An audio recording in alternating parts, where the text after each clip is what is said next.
Ahora sí, ahora está grabando video. Bueno, buenas noches. Ya como decía Sole, esta es el cuarto encuentro, ya de compartiendo un poco de pedagogía Waldorf. La idea es esto, como decía, formar una comunidad donde se pueda compartir, contar experiencias para quienes van comenzando, poder también consultar, a ver qué es esto y las necesidades que vayan surgiendo. Bueno, me presento un poquito y después la dejo presentarse a Sole también.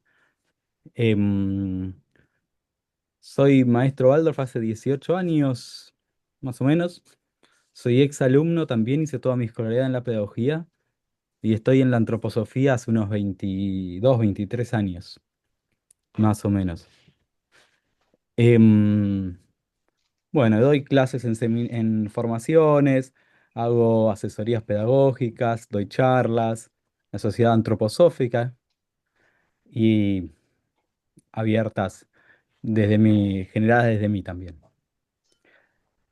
Bueno, este espacio nació un poquito para poder compartir con la gente que se iba acercando a la pedagogía, que tenía dudas o que quería mismo contar sus experiencias.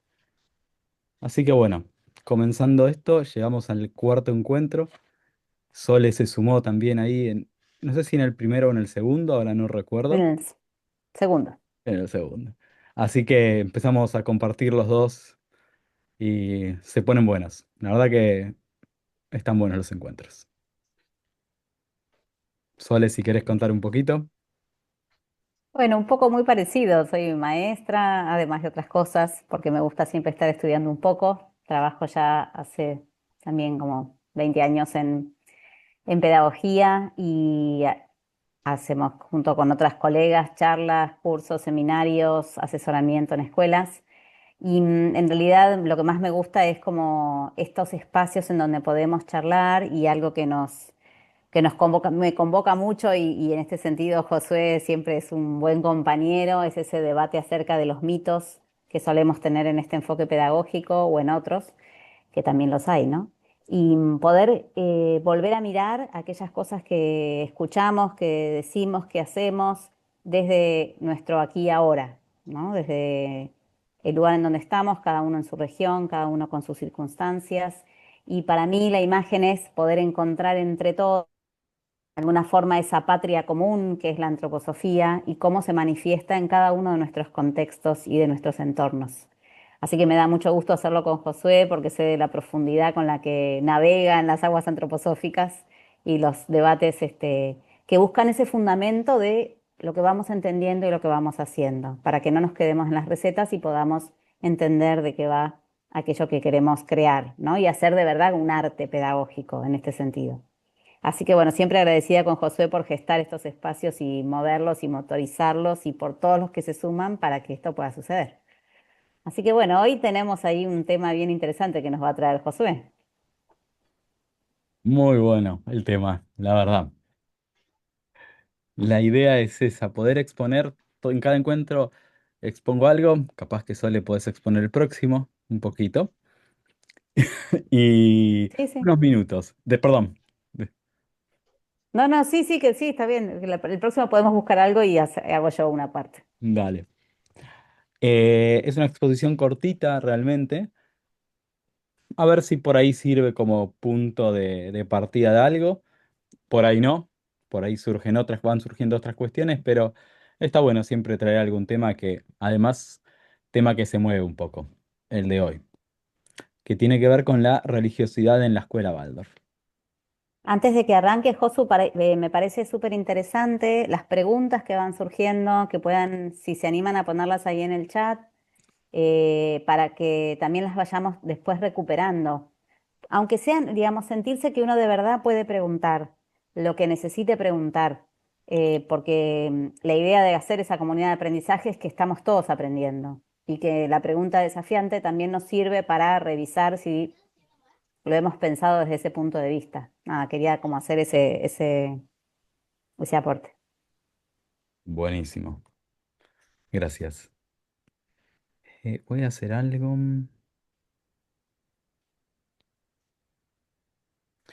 Ahí está. Bueno, se habla, se pregunta un montón, o al menos yo he escuchado un montón, este tema de si la escuela Waldorf es religiosa. Y ahí está bueno, uno puede mirar desde diferentes puntos de vista, claramente, pero si uno va, ¿qué es una escuela religiosa? Es aquella que tiene una confesión y que enseña una confesión particular, ¿no? Por ejemplo, una iglesia católica, una iglesia protestante, una iglesia judía, una iglesia de diferentes confesiones. ¿M? Y después, si uno va a lo que es una escuela laica, la escuela laica no apoya ninguna confesión particular, sino que está abierta a todas las confesiones. ¿M? Y entonces, si vamos a esa definición, la escuela Waldorf es una escuela laica, no es religiosa. En este sentido, no es una escuela confesional. Pero después entran un montón de otras cuestiones. Por ejemplo, que se hable de Dios, que en ciertos grados se cuenten historias que tienen que ver, por ejemplo, están relacionadas comúnmente a la Iglesia Católica. Entonces, no es tan simple, ¿no? El decir es una escuela laica, que en el sentido estricto de la palabra lo es, pero aparecen otras cuestiones siempre. Y no es una escuela religiosa en el sentido de que es confesional, que pertenece a una confesión, pero se puede decir que es profundamente religiosa realmente. Pero desde el sentido que lo habla, en el que habla Steiner, el fundador de la pedagogía, ¿no? La religión como un sentimiento religioso que está ligado a la veneración. Y entonces, si uno trabaja con ese sentimiento de religioso y uno nombra generalmente sentimiento religioso, religiosidad, que en realidad uno puede utilizar la palabra veneración también. Y acá la veneración puede ser en diferentes niveles. Uno puede pensar en una divinidad o puede pensar también en la veneración, por ejemplo, de lo que hace otro ser humano o la veneración de ver a los animales, el- la vivencia que genera, el sentimiento, la sensación, o ver el mundo vegetal o mineral, o ver la inmensidad del espacio, ¿no? Un sentimiento de sobrecogimiento también, de que hay algo que está más allá de uno, y volviendo a lo que hace el ser humano, por ejemplo, la veneración a la capacidad que tiene el ser humano con sus manos. Steiner pone mucho hincapié a la capacidad humana de trabajar con sus manos. Mucho. Y es importantísimo esto. Desde primer grado, él hace este hincapié de hablar con niños y niñas sobre la capacidad que tienen de hacer con sus manos cosas buenas, útiles y bellas. Y uno puede generar esta veneración si uno, por ejemplo, le entrega algo a un niño y habla del trabajo que tiene detrás, el trabajo humano que tiene detrás ese objeto y cómo alguien lo hizo pensando en él o en ella. Y claramente vivimos en una sociedad en que las cosas están manufacturadas de forma industrial, entonces no está esa cualidad del artesano, ¿no? Del que tiene el oficio, que hace todo el proceso, sino que el que hace algo conoce solamente una etapa del proceso y pierde esta cualidad, pero no importa, uno igual puede decir a los niños, ¿no?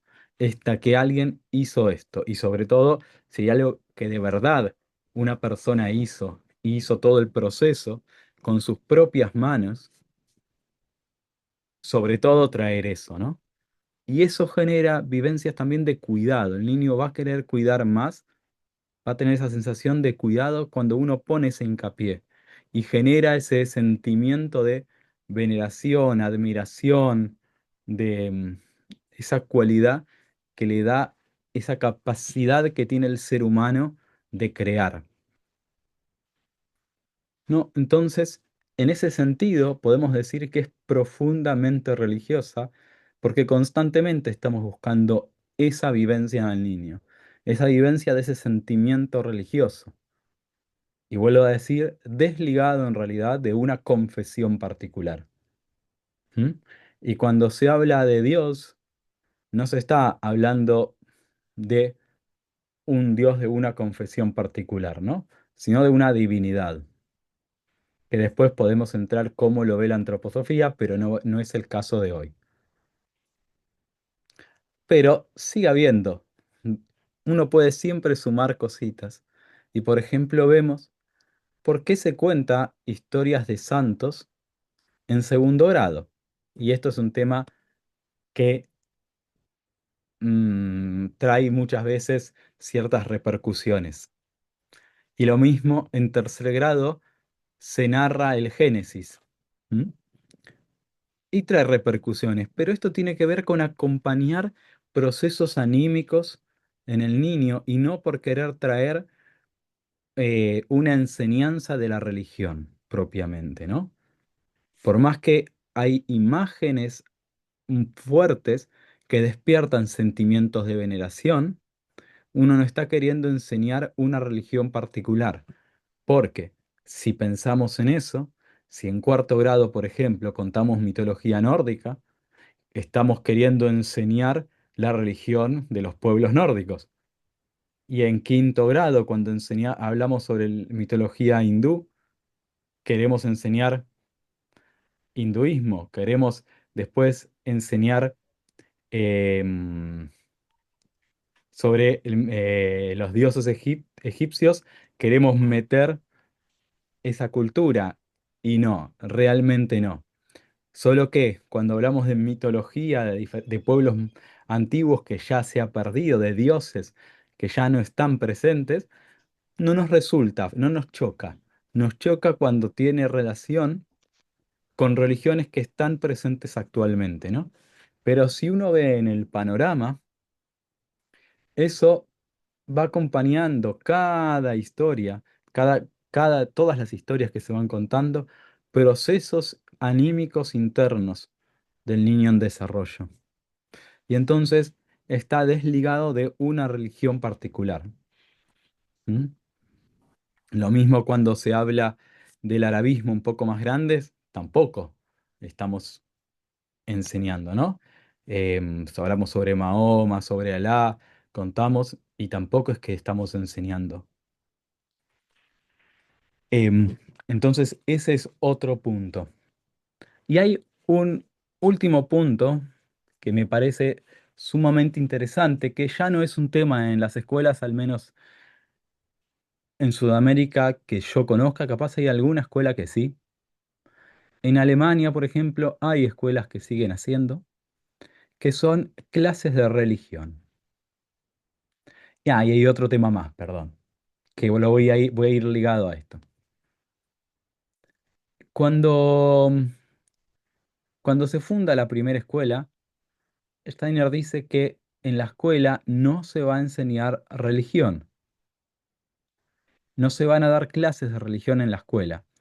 Y el otro es que no se va a enseñar antroposofía, conceptos antroposóficos, y la antroposofía es la filosofía, o podemos decirle ciencia espiritual, que fundamenta el actuar pedagógico. ¿Mm? Ahí están los fundamentos de después cómo vamos a llevar adelante una clase, pero esos fundamentos no se les enseña, ¿no? Todos los conceptos antroposóficos no se enseñan.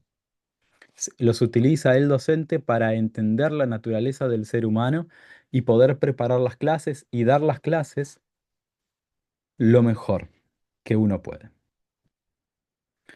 Em, pero había en Alemania como también había acá cuando se hizo la primer ley de educación, había clases de religión en las escuelas. Y acá también, con la ley 1820, donde, perdón, acá por ahí no son todos de Argentina, aclaro, en Argentina, la primera ley nacional de educación, em, donde la educación se vuelve pública, gratuita, obligatoria y laica, ofrecía a la escuela, fuera del horario escolar, el espacio, el edificio, para dar clases de religión. Y lo mismo hacía la escuela Waldorf cuando se fundó hace un poquito más de 100 años, la primera escuela Waldorf. Ofrecía a la tarde clases de religión de diferentes confesiones. Cada grupo de familias que pertenecían a una confesión buscaban a la persona idónea para dar clases, pero era fuera del ámbito escolar. ¿Mm? Pero lo que sucede es que había un gran grupo que no pertenecían a ninguna confesión, sobre todo los hijos de los obreros de la fábrica de cigarrillos, para quienes en realidad en un principio se crea la escuela. Y, y le piden a Steiner clases de religión que también querían. Y Steiner da un- una currícula eh, para unas clases de religión que denomina clases de religión cristiana libre. Y acá entramos en otro punto, ¿no? Es más, cada cosita puede ir ligando a otro y a otro y a otro, pero no me voy a meter mucho en esto. Pero em, estas clases de religión eran para quienes querían. Y Steiner realmente decía que estaba bueno que los chicos hagan clases de religión. ¿M? Por las vivencias que eso llevaba. Pero si pensamos en la escuela, en realidad también vamos trabajando ese sentimiento religioso que él de alguna forma pedía que se trabaje en las clases de religión. En la escuela misma se trabaja. Solo que hay un plus en las clases de religión porque están apuntadas hacia un mundo espiritual, suprasensible y hacia seres que están más allá de nuestra percepción física. ¿M? Entonces va un poco más. Pero eso fue perdiendo con el tiempo y acá en Sudamérica no conozco una escuela que haga eso. Y en Argentina después con la última ley de educación nacional se bajó las clases de religión, la posibilidad. Con la ley federal de los 90 no habían cancelado, o sea, quedaba como en un gris el tema de las clases de religión. Y en la última ley nacional, que no me acuerdo qué fue, 2010 y algo, 2010, no sé, más o menos por ahí, ahí sí dejan, no queda en un gris, sino que ya se cancela esa posibilidad de clases de religión fuera del horario escolar. ¿Mm? Y es interesante porque la escuela no deja de ser laica, porque el laicismo acepta todas las religiones por igual. No tiene ninguna que apoye en particular. Más allá de que en realidad el Estado argentino, uno podría decir que es laico, pero en el preámbulo habla del catolicismo, ¿no? Así que está ahí en un temita también. Y estoy hablando del Estado argentino, no sé en otros países cómo es. Incluso hay provincias que en este momento hacen clase de religión en la escuela pública. Hay una o dos provincias que lo hacen. Em, bueno, no, y voy a dejar acá para no seguir, porque podría seguir hablando, pero por ahí surge alguna pregunta sobre esto o alguna reflexión o alguien que conozca algo más que lo quiera compartir. y si no, los temas que vayan surgiendo. Entonces ahora la idea es poder abrir al diálogo y, bueno, compartir. Así que Yo pueden levantar. Sí, Sole. quería sumar ahí algo, Josu, que tiene que ver con esta idea de que cuando somos pequeños nos ayudan a empezar a leer el mundo, ¿no? Esta imagen que tienen los adultos que nos rodean nos ayuda a comprender y a configurar el mundo en el que estamos llegando, ahí, encarnando. Y hay algo que para mí siempre fue como imagen muy bonita, que es esta imagen de quien puede juntar sus manos para rezar, va a poder después gestar la bendición, como un espacio interior que que se construye internamente, que se construye adentro del alma, el espacio interior en donde puede haber algo más grande que yo, más grande incluso que lo humano, y que puedo dejar esa pregunta latente, digamos, y que esto sucede en esa primera infancia, ¿no? Más adelante puede venir una respuesta, una reflexión, un juicio crítico acerca de si existe algo suprasensible, si no existe, bueno, si la ciencia, no sé, me puedo volver muy, digamos, materialista y decidir que no, pero me parece súper interesante que, por lo menos cuando yo lo he trabajado, esta vivencia de que uno está regalando un espacio más en la casa del alma. Y no hacerlo sería dejar una casa pequeña, ¿no? Que después va a haber que tirar alguna pared para poder ampliar las habitaciones. Entonces, en ese sentido, siempre es invitar a los adultos, cuando hablamos con las familias, a los adultos que rodean a los niños, a que se pregunten a ellos mismos en qué creen que es más grande que ellos, ya sea el Dios de Spinoza, la naturaleza, en la fuerza humana, en lo que sea, ¿no? Pero que existe en el adulto que rodea a los niños para que pueda gestarse ese espacio interior. Eso me parece como algo a nivel anímico y de la construcción de esa lectura del mundo que siempre es interesante que lo podamos ofrecer. Por el otro lado, te dejo ahí para que vayas pensando, bueno, y entonces, ¿por qué se celebran las escuelas, Micael, etcétera, etcétera, ¿no? ¿Qué pasa con las fiestas cristianas, que sí se toman en muchas escuelas? Porque también ahí aparece algo del orden de los mitos Waldorf, que me parece que es un proceso interesante para preguntarse. Pero volviendo un poco a esta idea del crecimiento, en ese espacio interior en donde yo voy gestando, digamos, dando lugar a que hay algo más que yo, también se van a alojar otras figuras que no necesariamente tienen que ver con lo espiritual, pero que van a poder ponerme a mí en un orden superior. Es decir, yo como individuo me puedo colocar en algo tiene un orden que va más allá y yo estoy de alguna forma sujeto a esas leyes en ese otro orden. Y eso por un lado es muy contenedor, pero también es muy ordenador, ¿no? De decir, bueno, y esto también me puede vincular entonces con, bueno, con una determinada sociedad que tiene determinadas pautas, con un salón de clase que tiene determinadas pautas. O sea, se da algo del diálogo entre lo interno y lo externo, entre el yo y el mundo, que tiene como que puede tener otro matiz.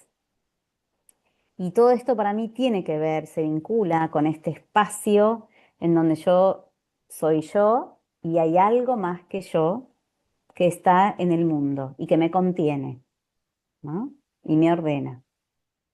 Sí, para mí tiene como esto. Y también me parece importante, sobre todo para los que somos docentes, tener esta claridad que vos acabas de traer, acá te lo agradecía Paulina también en el chat, porque el desafío nuestro es más allá de nuestra religión, porque, o sea, como personas podemos profesar cualquier religión y tener nuestra mirada sobre lo que consideramos que es para nosotros una forma de comprender este mundo espiritual, etcétera.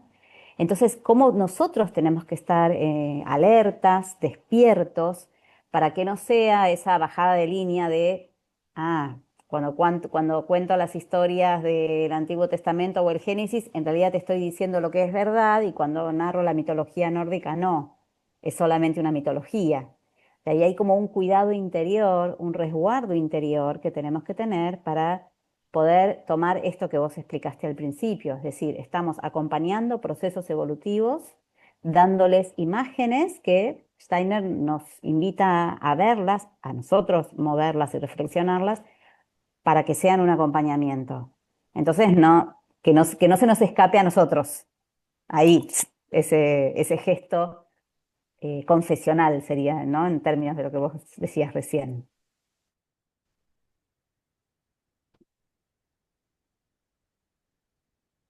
Buenísimo, Sole. Gracias.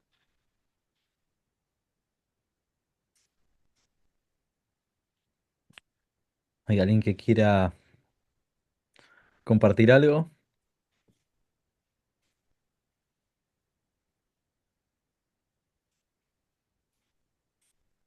Buenas tardes, ¿puedo tomar la palabra? Por supuesto. Hola, Paulina.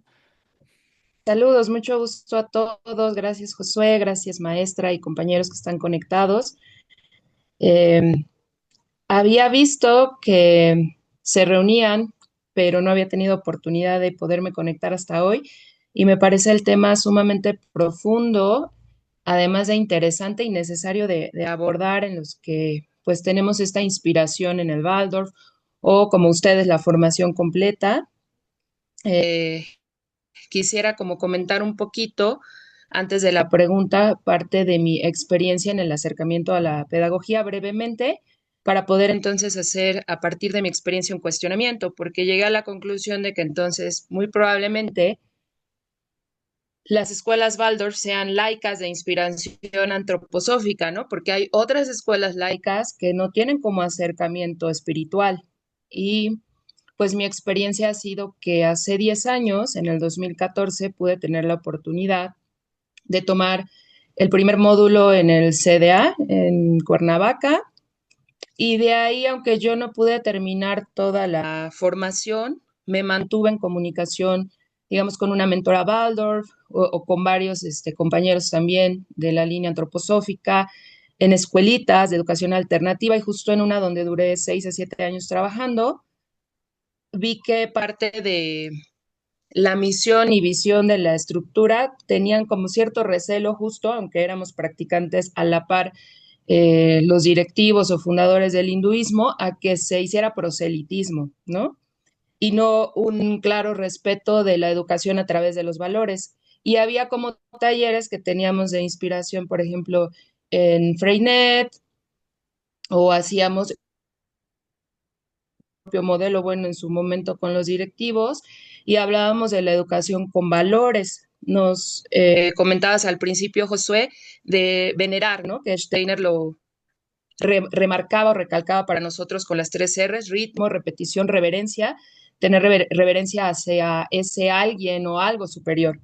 Entonces, bueno, dicho lo anterior, la escuela sigue y hemos hecho algo similar a lo que comentabas de las cuestiones extraescolares, reuniéndonos para platicar temas como por aparte cada uno de su visión, papás que creen más en, no sé, la naturaleza, otros que sí tienen una visión tal vez oriental, y entonces poder como tener una visión más allá del eurocentrismo, sino de una cosmovivencia y que también no podamos ver estos mitos solamente como esto, como mitos, sino como nosotros llamamos historias fundacionales o mitología fundacional, que puede tener también eh, una ciencia espiritual de la cual no deberíamos como de creer que simplemente son mitologías. Bueno, a veces como desde el hinduismo Vaishnava eso lo remarcamos mucho, entonces hay validez en todas las culturas porque la divinidad es la expresión de la diversidad.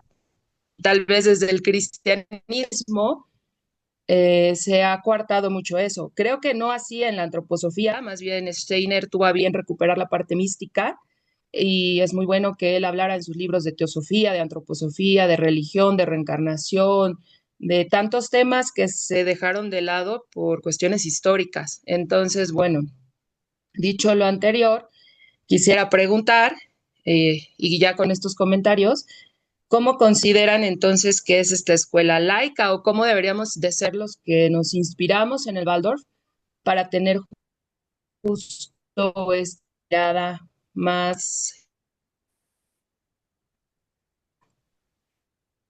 Ay, no escuché. Y acercamiento a la gente que tiene, por ejemplo, mucho recelo. Paulina, lo último no se llegó a escuchar. Se trabó. Ay, a ver, ahí, me acerco más al micrófono. Voy a detener un poquito la cámara. Bueno, si es correcta la visión que planteé al inicio de que es escuela laica de inspiración antroposófico, porque hay otro tipo de escuelas laicas, y cómo poder acercarnos correctamente a los mamás, papás en estas escuelas o incluso desde afuera, ¿no? En la educación formal para que tengan un sano acercamiento a lo antroposófico si no están tan abiertos al tema espiritual, ¿no? Ya dieron un acercamiento con las imágenes, los estados anímicos, pero entonces, ¿cómo acercar sanamente a la gente a la visión antroposófica y que sepan que es nuestro fundamento pedagógico? Digamos, porque ahora ya no estoy en estas escuelas, pero sí quiero como seguirme inspirando en mis proyectos de terapias y sé que incluso hay psicología antroposófica o curativa, entonces me atrevo a preguntar esto para que ustedes me compartan que tienen mayor experiencia y una visión más clara del tema. Mm, es un tema. Digo algo solo y después si podés sumás. Em, depende de las escuelas, hay cierto recelo a hablar en algunos lugares sobre esta mirada espiritual que tiene la pedagogía Waldorf. ¿M? Y hablar incluso de el cristianismo. Pero la antroposofía, como ese principio rector que da los fundamentos pedagógicos, esa cosmovisión, es profundamente cristiana. Considera, y no es católica, por favor, de ninguna religión. Mira al Cristo, al ser de Cristo, completamente diferente a cualquier iglesia. Y no es una iglesia. ¿M? Solo que tiene una mirada particular sobre esto. Considera como el punto en el momento de, podemos llamar, de la vida de Jesús, el punto de inflexión en la evolución de la humanidad y la Tierra. ¿Mm? Entonces, tiene eso presente, pero eso no quiere decir que uno está educando a los niños en eso. ¿Mm? Uno tiene eso como el docente, y ahora estoy hablando de mi punto de vista, para mí el docente tiene que tener ese trasfondo, sí o sí. Eso no quiere decir que se lo enseñe al niño, ¿no? Pero en su alma debería vivir al menos ideas sobre esto. Y acá entramos también en la situación, perdón, voy a retomar algo a lo que dijiste de laica. Cualquier institución, cualquier estado que no pertenece a una religión particular y tampoco niega a las religiones, sino que acepta a todas por igual, eso es una institución laica. Entonces, sí, cualquier institución, Waldorf, no Waldorf, cualquier estado que acepte a todas las instituciones por igual, es un estado laico. Un estado ateo, por ejemplo, es el que niega la existencia de algo más allá de lo físico. Y un estado religioso es porque hay una religión que está en el estado, ¿no? Hay estados religiosos actualmente, estados ateos no lo sé, y estados laicos los hay. Em, y acá podemos tener en cuenta algo que había nombrado Sole antes, que era que en muchas escuelas Waldorf se hacen festejos cristianos. Por ejemplo, Navidad, Pascua, San Juan y Micael son las cuatro festividades que se hacen como una cruz que tienen relación a los solsticios y a los equinoccios. Y acá vuelvo a poner también, es mi punto de vista, hay gente que no opina esto, pero personalmente considero que el festejo de las fiestas cristianas y la vivencia de las fiestas cristianas no es propia de la pedagogía, sí de la antroposofía, ¿m? Pero no de la pedagogía. Eso no quiere decir que cada escuela tiene la libertad de hacerlas o no hacerlas, ¿no? Eso está en la libertad de cada institución. Pero a nivel pedagógico, lo que sí considero que es casi obligatorio, diría, que es que el niño pueda vivenciar el correr del año, el correr de las estaciones, en los lugares donde por ahí las estaciones no se ven tanto, en el Ecuador, por ejemplo, ¿cómo vamos a vivenciar el ritmo anual de la naturaleza? Porque el niño vive en contacto con este ritmo anual. En la ciudad, todos vivimos más alejados, es más difícil conectar, pero es importante poder conectar con ese ritmo natural de la floración, del desarrollo del fruto, caída de las hojas, ¿no? Poder ir relacionándose con esta naturaleza que tiene ciclos. Em, Eso sí considero que es indispensable, de hecho. Y algo más quería comentar, em, pero se me fue. Si alguien quiere compartir algo, Hay algo ahí que Gracias, trajo José. Paulina, que tiene que ver con esto de, es una escuela laica de inspiración antroposófica. Y en realidad una escuela Waldorf es una escuela antroposófica, ¿no? Porque sería el Bien. sustento de aquello que mueve o que le da sentido, que ordena, la propuesta pedagógica. Y me hizo acordar, mientras vos ahí hablabas también, esta primera conferencia del estudio del ser humano, cuando Steiner, que esa parte no quedó como en el libro, quedó después recuperado en lo que se llama el libro Violeta, que digamos, una de las primeras cosas que sucede es que Steiner invita a los que están ahí sentados, que bueno, digamos, eran antropósofos, pero bueno, para que igual se hicieran la pregunta de cómo se vinculaban ellos con el mundo espiritual. O sea, ¿cómo sería ser maestro en una escuela que se sostiene sobre una imagen de ser humano que incluye lo espiritual, lo anímico y lo físico, corpóreo, si yo no tengo esa pregunta viviendo en mí? Entonces, ese es como, y lo pienso en términos de gradientes, digamos, ¿no? Como de escalones. Y Paulina, vos trajiste esto de, bueno, las familias están como, bueno, pueden hablar de lo anímico, hay como ahí, ir llegando, ¿no es cierto? Hay términos que pueden ser como más escuchados ahora incluso, ¿no? Incluso a nivel mundial, reencarnación, karma, cosas que... Pero ya eso mismo nos pone en una dimensión de poder hablar de inmortalidad y también por ahí la gran novedad que nos trae Steiner es hablar de innatalidad, es decir, lo que sucedió antes del nacimiento, es decir, considerar que esos niños, niñas que están con nosotros tienen un proceso, una situación, misión, algo que traen al momento de encarnar. Entonces creo que hay una hermosa maestra jardinera ya retirada que se llama Margarita que dice, la antroposofía hay que tomarla en cucharitas. Y me parece una imagen tan bonita. Es como, ¿cómo vamos a ir haciendo? ¿Cómo vamos a ir nosotros como docentes tomando estas pequeñas dosis y cómo podemos ir compartiendo? Pero tampoco les estamos enseñando antroposofía a los padres. Tal vez en el hacer pedagógico vayan surgiendo, como visualizándose algunas de las ideas que nos sostienen. Por ejemplo, como trajo, me encantó las 3 Rs, ritmo, repetición, reverencia. Por ejemplo, el ritmo.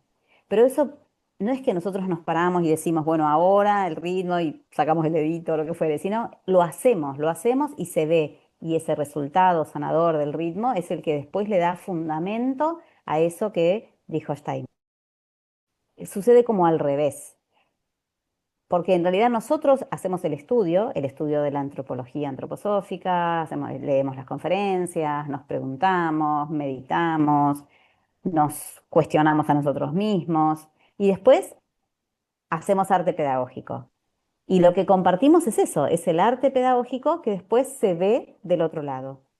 Y ahí viene entonces como, y este sustento, acá está el sustento, ¿no? Creo que ahí también tenemos que tener ese cuidado de por supuesto que hay familias que se acercan a la antroposofía y empiezan a ver, acá hay algo interesante atrás de esta propuesta. Y ahí viene una pregunta y por supuesto viene todo un trabajo. Pero también es como esa prudencia de no estamos enseñando antroposofía a la familia, sino que estamos haciendo un arte pedagógico sostenido en esas ideas y de ahí va a surgir ese compartir de esta cosmovisión que incluye, creo que hay un desafío interesante que es esto, poder hablar de lo espiritual. Digamos, en nuestras escuelas hay una mirada que incluye lo espiritual, en la medida en que nosotros podemos, con las capacidades que a poquito vamos desarrollando, ¿no? Pero que también este es un tema, que también se habla, y que es una pregunta que hacia nosotros nos tenemos que hacer. ¿Cómo nos llevamos con este mundo espiritual? Parece que ahí hay algo como bien profundo, ¿no?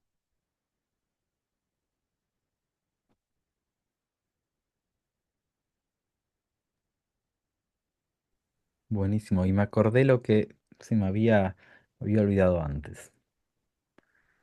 Que, que Steiner también son épocas diferentes, ¿no? En la actualidad hablar de lo espiritual y de golpe hablar de Cristo es mucho más raro que en la época hace 100 años atrás, en el medio de Europa, ¿no? Em, pero es muy interesante cuando él a fin de año, Steiner hablaba para todos los alumnos, los docentes y las familias. Y les decía algo así. No sé, no me acuerdo las palabras exactas, pero lo dijo, lo leí que lo dijo más de una vez con diferentes palabras. Pero básicamente es, así como ustedes tienen a sus maestros, le decía a los niños, sus maestros tienen a su maestro. Y no era él, que también lo era en algún sentido. Y ese maestro es Cristo. Pero, y entonces acá también uno puede seguir abriendo cuestiones. Y acá es, ¿qué relación el maestro tiene con este mundo espiritual? Y ahora podemos sumar a Cristo. Pero eso no quiere decir que en los niños uno tenga que enseñarles nada de lo que se llama en la antroposofía cristología, que es estudio del ser de Cristo. ¿Mm? Pero, pero bueno, eso está. Ese ser está como figura muy importante para todos los docentes, realmente.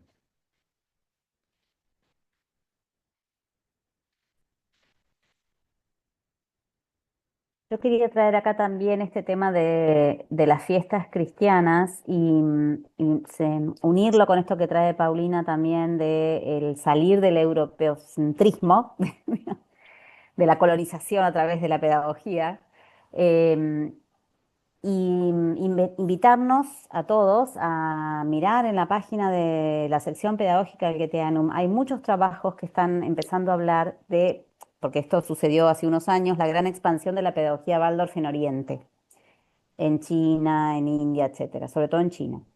Y entonces ahí aparece una pregunta muy fuerte, porque en esas regiones el cristianismo no es judeo-cristiano, digamos, no estamos todos como muy metidos en estas tradiciones religiosas, sino otras.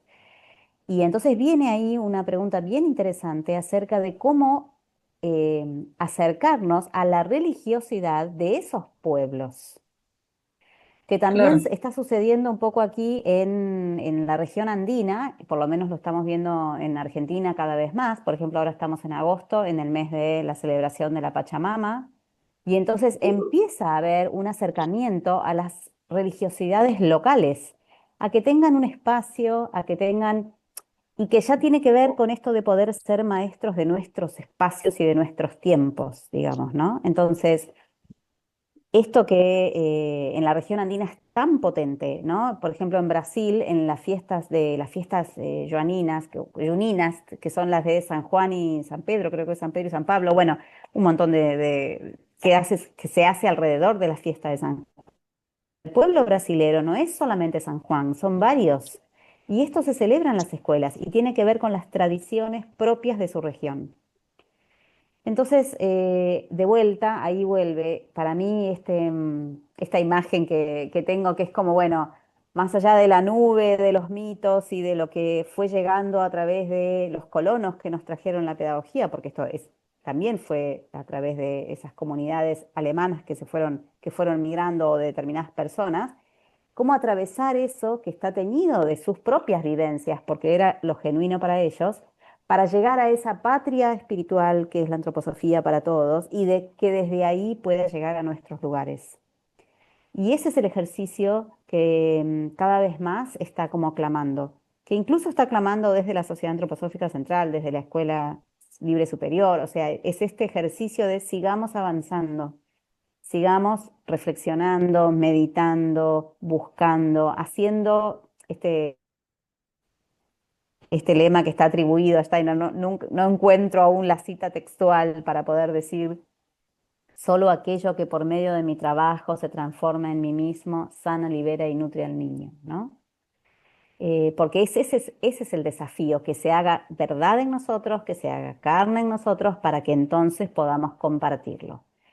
Entonces, hay algo de esa religiosidad local que, bueno, para los pueblos americanos es bien fuerte porque nosotros tenemos todavía mucho que sanar en relación con la colonización. Entonces, hay que ir, digamos, en esa búsqueda amorosa de encontrar esa religiosidad propia de nuestro espacio, de nuestros espacios. Y después viene también lo que cada uno, como su búsqueda religiosa, que tiene que ver con ampliar ese espacio de religiosidad, pero que tampoco es dar clase de religión de la que a mí me parece en el salón, digamos, ¿no? Entonces, bueno, ahí hay un debate, hay una búsqueda que para mí es súper nutritiva, por eso es tan lindo que se abran estos espacios, y cómo podemos elegir, como decía Josué, si nosotros como comunidad docente vibra en nosotros y queremos celebrar la fiesta de Micael, es una decisión libre de esta comunidad pedagógica, no es un mandato. Entonces ahí hacernos cargo de que estamos eligiendo esta celebración y fundamentar por qué y reflexionar por qué y bueno, y está todo bien, ¿no? Pero desde ese acto libre y consciente. Gracias, Soledad. Gracias, Josué. Muy buenas aportaciones porque hacen que pueda, en este sentido, no solamente yo, sino la comunidad, retroalimentar este diálogo, esta dialéctica. Tal vez yo no he encontrado, por falta de profundidad, los términos exactos y redundé al decir que era escuela laica de inspiración antroposófica, pero tienen razón. Lo que pasa es que yo percibo que en la mayoría de las escuelas laicas no está explícito, pero sí es como muy implícito el hecho de que tienen una tendencia más ateísta, ¿no? Por el sistema, por muchas cosas. Entonces, es muy bello saber los términos claros que ustedes nos están compartiendo, ¿no? Lo que decía Josué del principio rector, de esta mirada crística, no cristiana, Jesús como un punto de inflexión.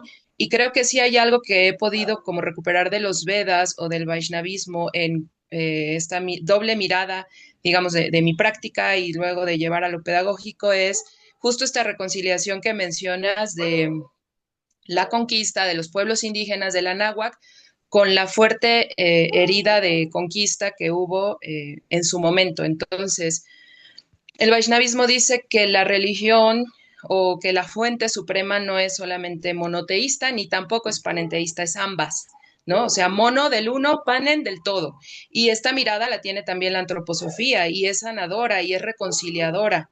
Entonces creo que en ese sentido el hecho de incluir justo estas festividades locales a través del calendario agrícola de cada una de las localidades en México, en mismo Argentina, en misma Europa, con una mirada respetuosa de la pedagogía, puede hacer que nosotros como practicantes o personas que nos inspiramos en esta pedagogía podamos compartir entonces de manera cada vez más clara y asertiva esta libertad, ¿no? Que fundamenta Steiner, que tú nos recuerdas. Así que bueno, me voy con buenas reflexiones para la almohada y pues les paso el micrófono y con mucho agradecimiento para todos.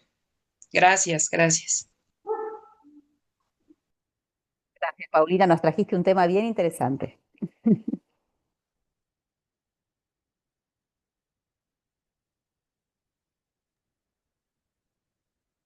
¿Alguien que quiera aportar algo?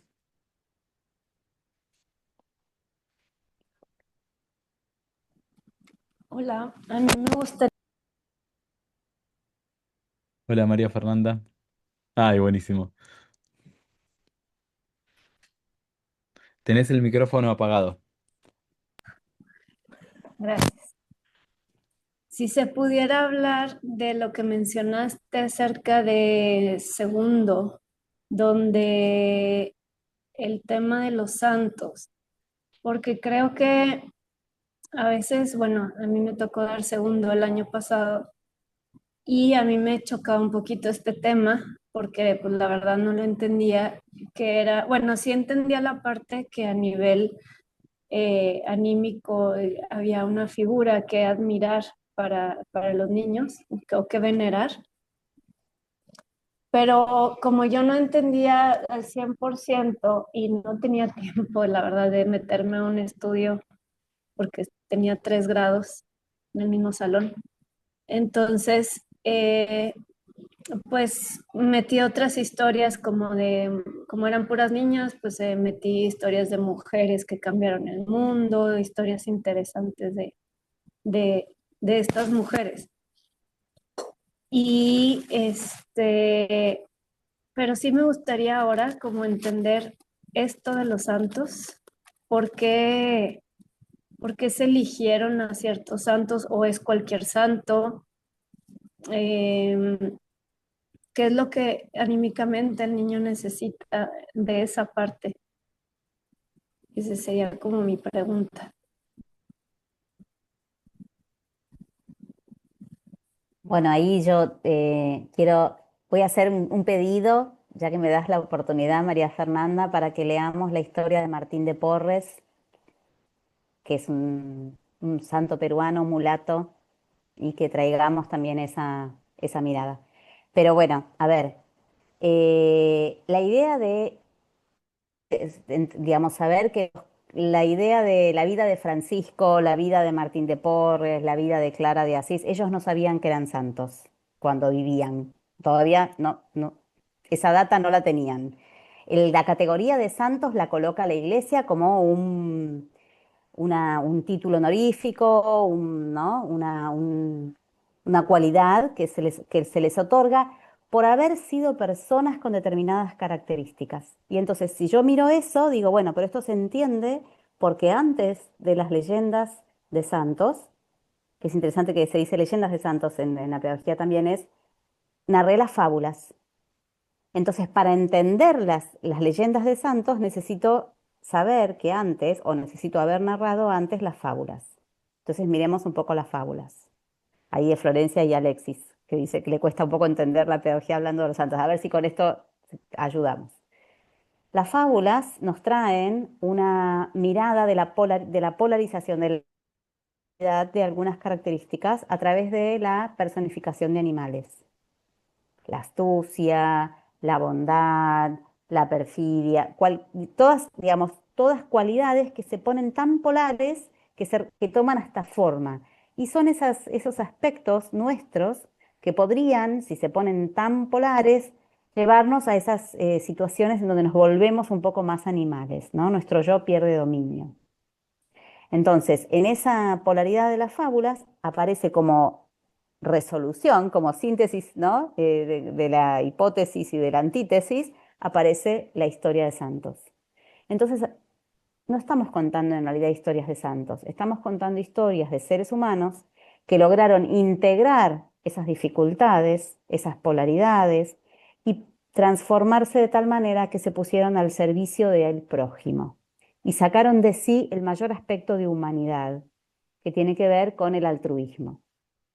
Entonces, em, cuando yo narro la vida de Francisco de Asís, por ejemplo, porque yo a los chicos no les digo San Francisco, San Francisco, a mí me gusta aprovechar si tengo que narrar la vida de Francisco y si hay alguno que sea un poco así, algún niño, alguna niña así como un poco caprichoso o algo, entonces yo aprovecho porque Francisco tuvo esa infancia tan de niño mimado, tanto se le daba, tan así suelto de todo, hasta que tiene una transformación en un encuentro con otro que le llega tan profundo que cambia radicalmente, se transforma completamente. Entonces, son pequeños caminos para mí. Es como le podemos contar caminos, caminos de transformación. El camino que hizo Martín de Porres, el camino que hizo Clara de Asís, el camino que hizo Francisco de Asís, el camino que hizo Isabel de Portugal. Entonces, no son santos. Todavía no, ellos no sabían que eran santos. Son personas que lograron superar sus dificultades, entender de tal manera las necesidades de un prójimo, de poder sacar de sí, como Martín de Tours, para dar a otro. Entonces, ese sería el gesto que yo estoy mostrando. Digamos, las imágenes que nosotros, que decía Josué, que nosotros narramos, eh, buscan acompañar esos procesos en donde esa especie de expansión del alma que nos va a dar la fábula, ¿no? De poder ser astutos como la zorra y tal vez sentirme que yo también quiero ser astuta como la zorra y ganar siempre o lenta como la tortuga, porque a veces me siento lenta como la tortuga. Y entonces, en esa imagen narrada, yo tengo el permiso para ser zorra, cigüeña, tortuga. Y después, entonces, también puedo, junto con Martín, junto con Francisco, junto con Clara o Isabel, hacer ese camino de transformación hacia una humanidad diferente. Y entonces ahí es como no es que es la etiqueta de santo, es el camino de transformación que hicieron esos seres humanos. Y quiero acá hacer una salvedad. Hay algo en la distancia histórica que también necesitamos que haya sucedido. Cuando las historias que contamos están demasiado cerca, no logran darnos esa profundidad que todavía un niño de segundo grado necesita en cuanto a la narrativa, la imagen narrativa. No sé si soy clara con esto, pero fíjense que en primer grado nosotros estamos en los cuentos de hadas. Había una vez en algún lugar, no hay tiempo, no hay espacio. En segundo grado todavía estamos en ese no tiempo, no espacio. Y si la historia es demasiado cerca, se registra demasiado pronto el tiempo y el espacio. Recién en, digamos, quinto grado vamos a entrar en historias que tienen tiempo y espacio, ¿no? En el año y en sexto, ya en el año tanto, tanto, el emperador. Y si voy a un libro de historia lo encuentro, ¿no? Entonces hay algo, por eso a veces hay que como tener ese cuidado de cuando elegimos otras historias. Fíjense que las historias, las leyendas de santos que habitualmente circulan dentro de la bibliografía típica son del medioevo, 1500, 1400, 1200, son bastante lejanas. Y eso tiene un sentido. Tiene un sentido en el que narra, que lo coloca en ese ámbito de lo lejano y en el que recibe la narración, en donde pasa a ser algo más cerca de una imagen arquetípica. No tan como aquí al lado, esa calle la conozco, ¿no? Se puede alejar un poco más. No sé si soy clara, Josu, o querés agregar algo ahí para ayudarme a aclarar eso. Eh, no, creo que está genial eso del espacio. Uno empieza por ahí cuenta, por ejemplo, la historia de algún santo actual, alguien canonizado para hablar en términos de santo actual. Y sí, es medio demasiado cercano, ¿no?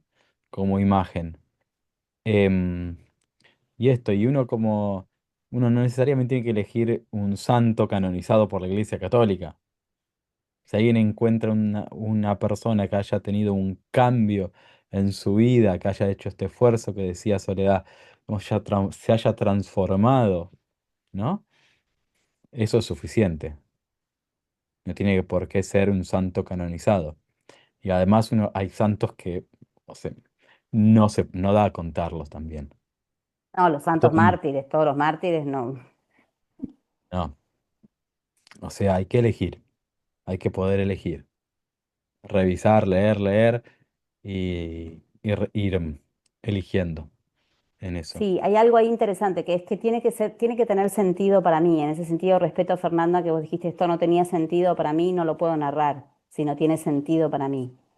Y también no hace falta que sean 15 santos, son grandes imágenes y entonces tal vez son 4, pero que son potentes, pero que tienen sentido, que nos muestran esa transformación.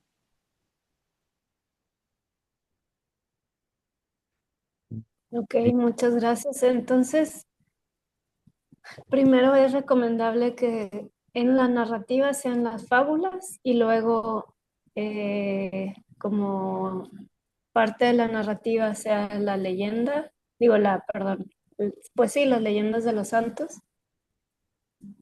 Sí, ¿Y qué pasa? digamos, el recorrido viene como después de cuentos de hadas, vienen las fábulas y después, sí.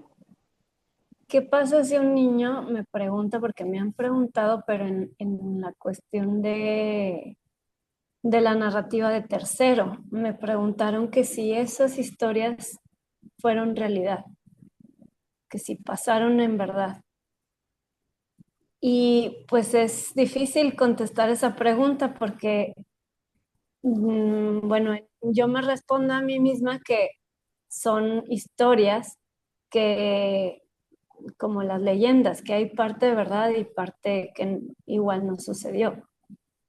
Entonces, ahí, por ejemplo, les traje unos relatos también prehispánicos donde venía como que les decía que en cada cultura hubo un diluvio. Y pues acá en México antiguo, hubo también un diluvio. Entonces les conté una leyenda del diluvio prehispánico, ¿no? Y y ya les dije, ya, pues que cada quien podía elegir si creer o no en esa historia, o qué le hacía sentido a ellos esa historia, ¿no? No que se la creyeran tal cual como eso es la verdad, la única verdad, y que pues tenían que también aprender pues a cuestionar todo lo que se les dice, ¿no? Entonces, pues esa fue mi respuesta, pero no sé si estuvo bien. O sea, cuando te dicen si sí pasó esas historias o no pasaron. Ahí podríamos pensar dos cositas. Una es, no, ¿hay qué palabra usaste? Reflexionar. No, ¿cómo sobre si eso es verdad o no? Usaste una palabra. Una mirada Mm, crítica, ¿no? Mm, Algo así fue. sí, algo ¿Cuestionar? así. ¿Cómo? ¿De cuestionar o de...? Cuestionar eso, gracias. Uno, lo que Steiner propone es que en realidad el niño en el segundo septenio aprenda por memoria, donde no esté reflexionando, cuestionando. Eso no quiere decir que no pueda, o sea, que no haya, si nace del niño, nace, pero no que el docente lo lleve a reflexionar sobre eso, sino que eso se dé en el tercer septenio, donde nace el pensamiento crítico, o Steiner lo llama juicio individual. Y ahí sí trabajamos con todo lo que es una reflexión individual del joven. No, un detalle, uno después también, uno lo va llevando en el segundo ciclo, también vas viendo cómo, ¿no? Vas trayendo algo. No es una cosa totalmente cerrada. Y por otro, si uno considera que todos los escritos de la antigüedad son imágenes que explican realidades y lo explican de acuerdo a cómo percibían la realidad cada pueblo, eso que pasa en las historias es verdad.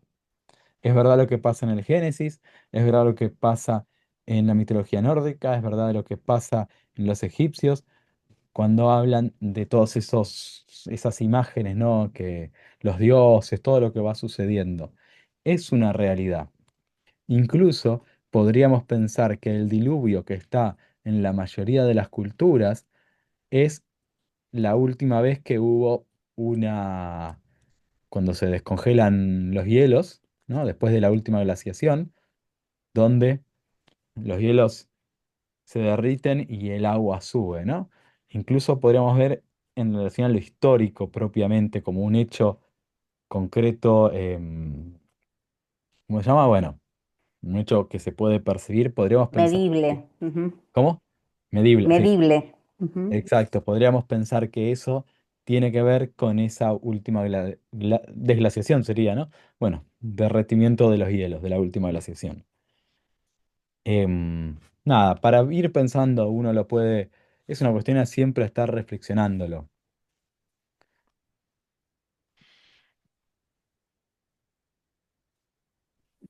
Ok, gracias. Sí, es bueno eso que dices de pensar en que pues era la realidad de esa época y de esa cultura en base a sus creencias, su forma de vida, etcétera.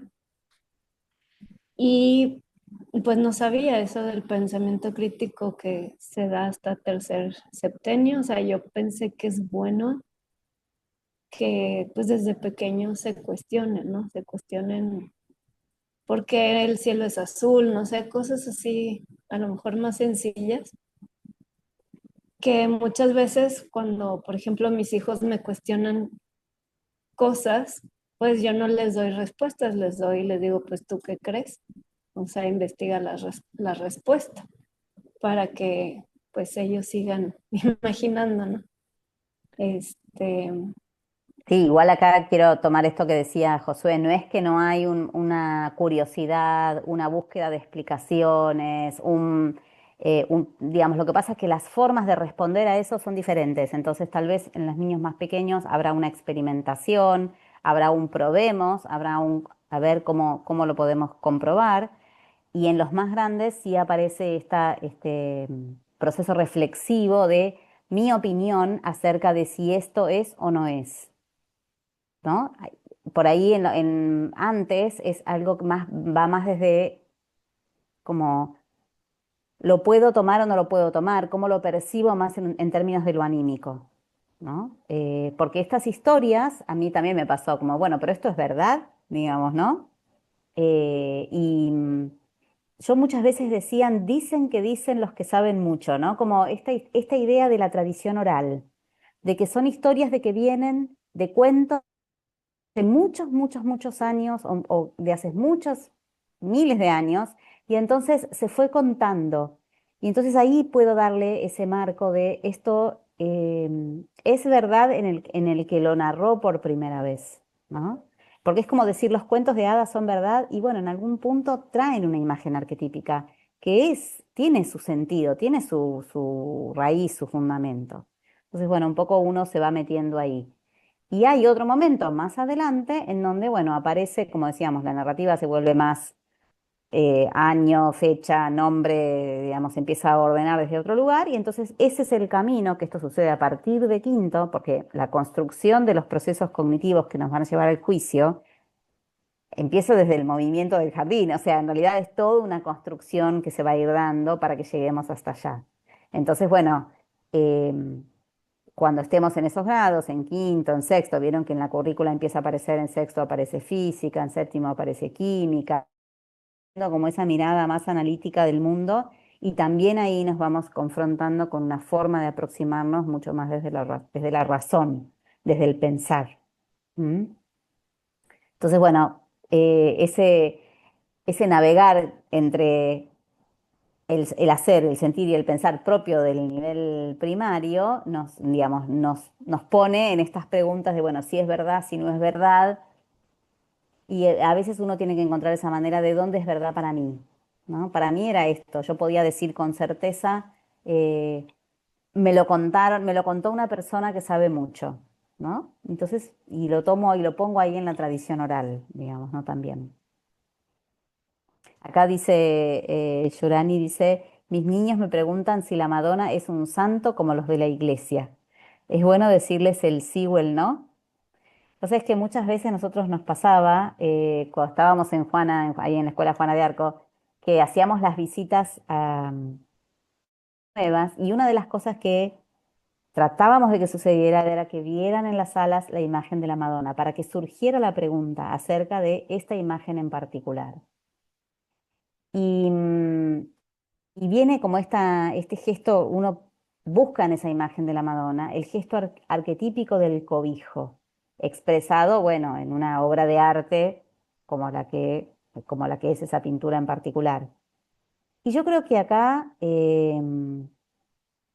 no sé si me jugaría por decirle el sí o el no, sino como, ¿cuál es la imagen? Primero, no sé de qué edad son los niños que vos estás, con los que estás trabajando, pero ¿cuál es el gesto de lo que quiero llevar? Es el gesto de esa gran madre que envuelve y que tiene todo ese amor para envolver a ese niño y que uno también puede sentir que un poquito nos envuelve a nosotros. Y si esa es la respuesta, ¿hace falta confirmar si es sí o no? En primer septenio, dice Gerardo. ¿No? ¿De dónde viene la pregunta si es por un sí o por un no? Ahí yo me quedo pensando.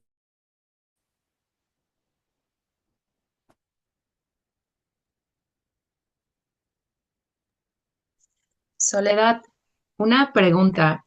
En este sentido, ¿podríamos contestar a los niños y niñas a estos cuestionamientos como de la Madonna o de las historias con algunos adjetivos, como lo que decías? Me lo contó una persona sabia. Podemos decir, pues solo sé que es importante, es interesante. Como que dejar que el tiempo o ellos, sin decírselos explícitamente, descubran esa realidad, ¿no? O sea, por lo que menciona Josué de la abstracción. Podemos como dejarlo en la almohada para que ellos descubran la pregunta o cómo sabemos según su temperamento la respuesta que están buscando. Tal vez es un niño muy intelectual y requiere otro tipo de respuesta. ¿Cómo dar esa respuesta a un grupo? ¿Cómo dar esa respuesta a un niño? Y eso va a depender, primero tiene que ser verdadero para ti. Ujú. Eso, digamos, sos la que determinar qué es lo que puedes responder. Y después es la observación de ese niño o de ese grupo. Pero a veces también está bueno saber por qué llega la pregunta, de dónde viene esa pregunta. ¿Es una pregunta Vale, porque pregunto todo y pregunto esto también? ¿Es una pregunta porque tengo una duda? ¿Es una pregunta en el medio del Rubicón, en donde necesito saber que el mundo no se está desarmando? ¿No? Como de dónde, qué es lo qué trajo esa ya veo. pregunta, qué es lo que la está moviendo. ¿O es una pregunta de Gracias. desafío? A ver qué me dice la maestra, a ver la cara de espanto de la maestra cuando yo le pregunto esto.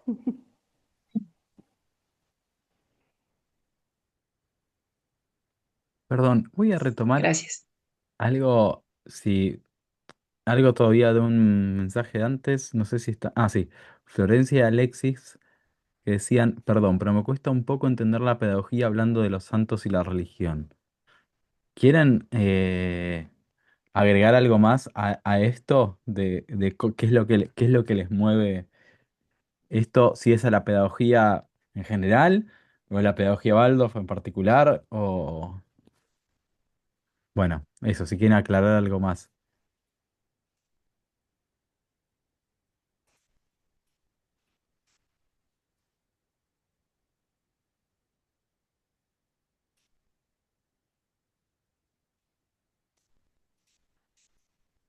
A ver.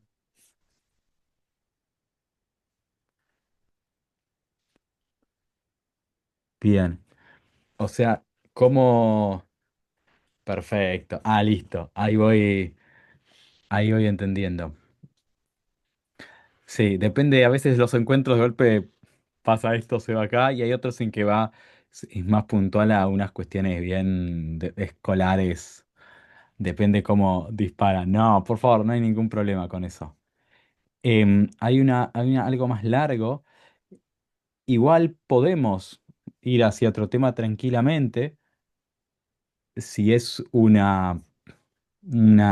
algo que se mueve. Así que si tienen por ahí algo puntual, alguna consulta puntual, estaría bueno como para poder y no abrir demasiado, ¿no? Porque si empezamos por ahí, vamos, abrimos, si va puntual como cómo se manejan en esto, cómo es, no sé, porque si no es mía la pregunta, pero que sea de ustedes.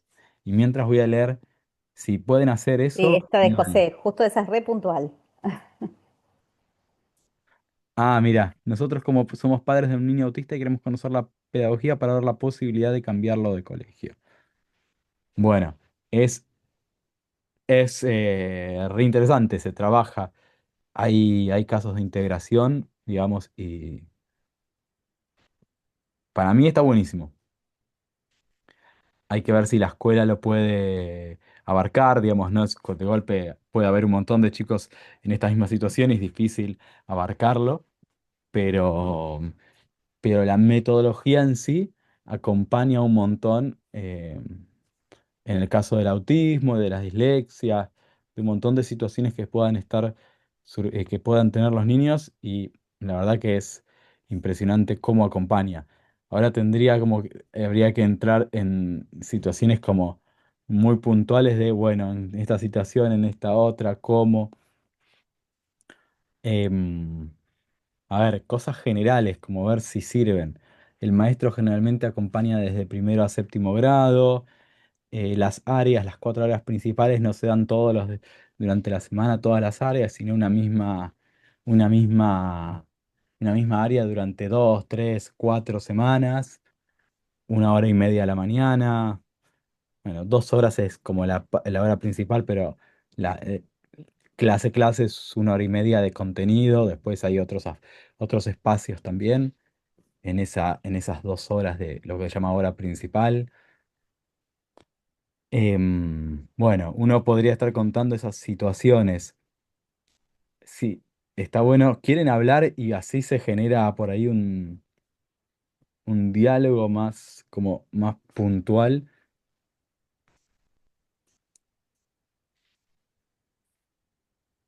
Hay una pregunta ahí de José también, de José Reyes. Sí, ahí la estoy leyendo, buenísimo.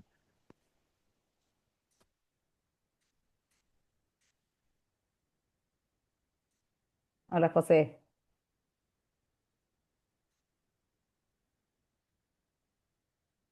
Por ahí yo, si Florencia y Alexis quieren ir abriendo su cámara o contarnos algo más, tomaría esto porque, bueno, por ahí la idea era hacer un ratito más y ya ir cerrando. Esto de que nos plantea José, que es un debate súper interesante, algo que de alguna forma se empieza a revalorizar y esto se está viendo ¿no? En Noruega, en Finlandia, ¿no? Cuando se empiezan a retirar pantallas y se empiezan a hacer otros caminos, que son cuáles son los pasos anteriores que hacen que nosotros nos podamos vincular sanamente con algunas tecnologías. Entonces, ¿qué necesita tener un ser humano, un niño, un estudiante, para poder vincularse sanamente con algunas tecnologías? Criterios, posibilidades propias de expresión, de organización de los contenidos, aprender a poder leer imágenes. O sea, hay un montón de cosas previas que hacen que tengamos mucho trabajo para hacer antes de llegar directamente a la pantalla. Y además hay otra situación que sabemos que es que todo lo que tiene que ver con la virtualidad y todo genera, bueno, esto ya está estudiadísimo, digamos, adicciones, demandas, como una tendencia hacia sumergirse de alguna forma en la pantalla que para niños más pequeños, no sé si, no, no imposible, pero no se ve que puedan resistir. Entonces, ¿cómo tenemos que fortalecer a los niños, a las niñas, para que puedan vincularse con estas herramientas sin entrar o conociendo algunos procesos que suceden con esas herramientas, algunas tendencias y se esconden atrás de determinadas propuestas? Como es mucho lo que tenemos que hacer para poder pararnos como individuos frente a estas herramientas. Entonces, en relación a la falta académica o a la falta de herramientas, bueno, mi experiencia personal, como yo ya tengo más de 50, nunca hubo una computadora en mi escuela, no existió. Eso no me inhabilitó para incorporarla cuando la tuve que incorporar. Y del mismo modo, sabemos que no sabemos si dentro de 20 años más van a seguir existiendo las computadoras o ya se va a reemplazar por otra cosa que probablemente nuestros estudiantes tampoco tengan, sino que tengan que aprender a gestionar. Entonces hay algo ahí que se pone como un debate bien fuerte en esto de cómo fortalecemos lo humano para que pueda lidiar con lo que venga por delante, ¿no? Entonces, esto hace a un ser humano práctico y que se inserta en el mundo y puede obrar. ¿No? No sé si tiene que ver con que aprenda a usar un teclado, tiene que ver con que aprenda a escribir, a leer, a comunicarse, a discernir, a tener criterio, a saber cuándo alguien está, ¿no? Esto que decíamos antes, en el segundo septenio voy llenando mi mochila de historias, de historias, de historias, de historias. Después voy a pasar el cernidor. Puedo decir, esto sí, esto yo no estoy de acuerdo, esto. Pero al principio incorporo. Entonces, bueno, por eso también tiene que ver con esta edad que vos traes de, bueno, ¿cuándo es el momento donde yo puedo tener un poco más de parada personal para frenar lo que necesito frenar? Josu. Mm, yo agrego algo desde...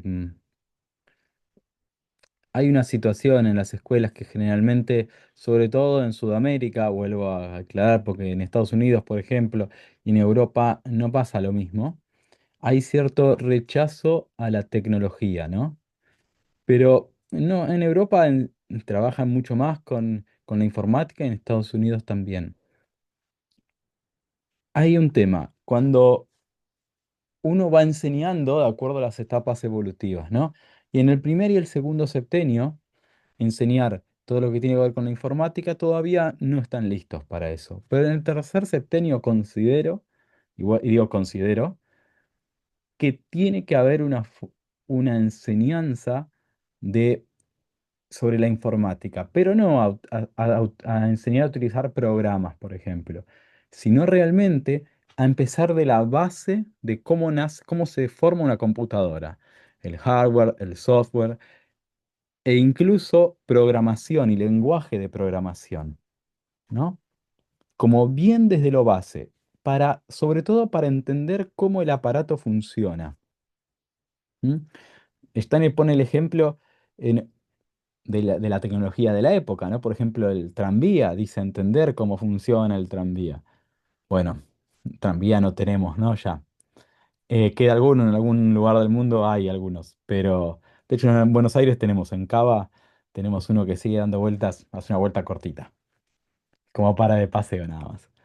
Pero, pero entonces, bueno, ¿cuál es la tecnología de la época, no? Y si miramos la tecnología de la época, las tecnologías de las TIC, las tecnologías de la informática y la comunicación, son las que se mueven actualmente. Entonces, realmente poder entenderlas, entender el funcionamiento. Después podemos, a partir de entenderlo, podemos utilizarlo con conciencia, ¿no? Nos permite discernir para que sí, para que no. Y eso nos permite desarrollar el juicio individual y el pensamiento crítico. Entender cómo funcionan y después también cómo actúan, por ejemplo, todo lo que son las redes sociales, ¿no? Cómo actúa, por ejemplo, pongo un ejemplo simple, yo miro un video de YouTube de un sesgo político y todos los videos que me van a aparecer después van a tener ese mismo sesgo político. Entonces, lo que todo, uno se mueve ahí y se queda cerrado a ese pensamiento. Y es mi propio pensamiento y eso me trae de vuelta y no me saca de ahí.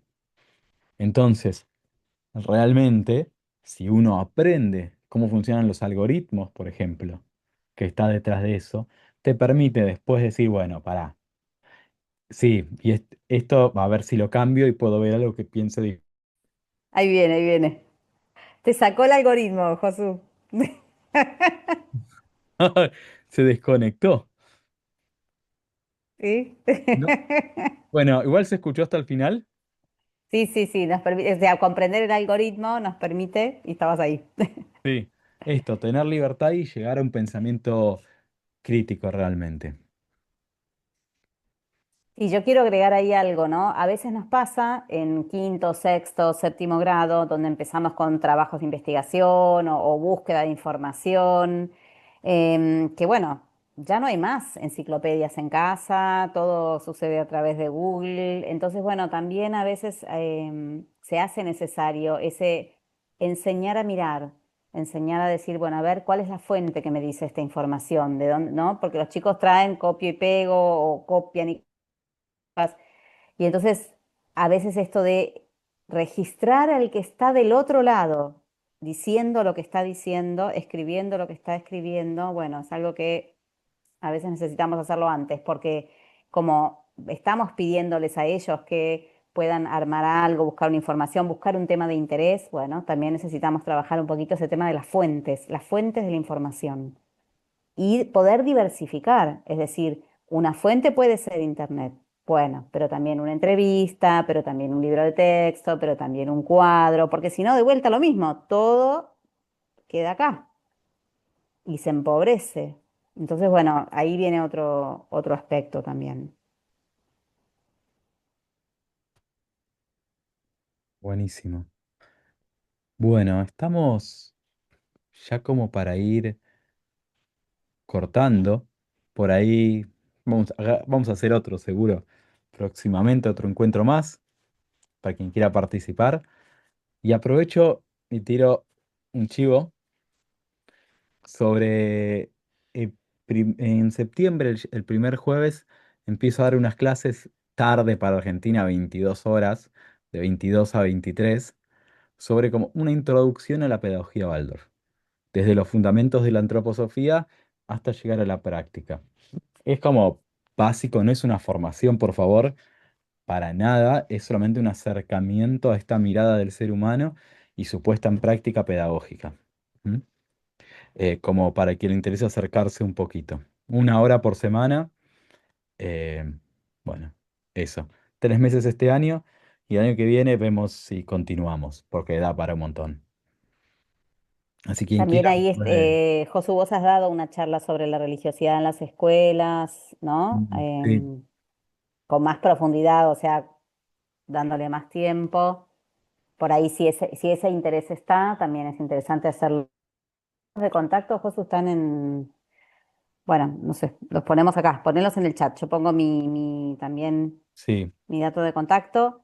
Compartirles también que voy a estar trabajando con poesía en una propuesta muy linda de poesía para los que quieran sumarse y dentro de algún tiempito vamos a estar abordando los lemas individuales, las poesías de los niños, para los que trabajan en primaria sobre todo y quieran sumarse. No, lo pueden ver ahí en la plataforma de Talleres Horizonte. Y después, bueno, siempre es lindo que nos hagan llegar sus preguntas, sus inquietudes, porque bueno, uno también va buscando algún tema en particular, que sepamos que hay ganas o que hay preguntas y que sea ese justamente el tema con el que abrimos. Así que por favor háganlo llegar para que nosotros podamos saber y pensar qué puede ser interesante para ustedes. Ahí está José, ya colgó, está perfecto. Yo más arriba puse los enlaces de las charlas, ah, de las grabaciones, buenísimo. de las grabaciones. ¿Mm? Sí. Ahí, eh, porque yo lo que pasa acá, ahora paso el contacto, si me quieren escribir directo,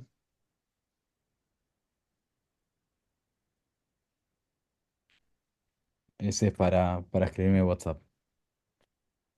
Buenísimo. Así que, bueno, muchas gracias por participar. Qué lindo. Muchas gracias. Gracias, José, por hacer el espacio siempre. Y bueno, y gracias a los que se sumaron, a los que estuvieron ahí con su cámara abierta, ayudándonos a vernos. Muchas gracias. Bueno, que tengan una buena noche.